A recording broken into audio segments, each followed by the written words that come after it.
Ola a todos, o meu nome é Adriana Trillo e son enxeñeira química pola Universidade de Santiago de Compostela na promoción 2013-2017. Tras finalizar o grao en Santiago, decidí mudarme a Madrid para estudar o máster universitario en Enxeñería Química na Universidade Politécnica e o máster en Instrumentación e Control de Procesos de ISA Repsol. Paralelamente, comecei a miña andadura profesional na compañía americana Emerson, líder no sector da automatización. Tras uns anos na capital, decidí voltar a Galicia, voltar a casa e dende entón estou traballando para a compañía Sallas Electricidade e Aleacións.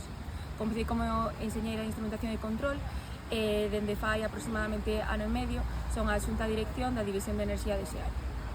Dende aquí quero animar enormemente a esas novas enxeñeiras do futuro a que elixan como inicio da súa carreira profesional o mundo industrial.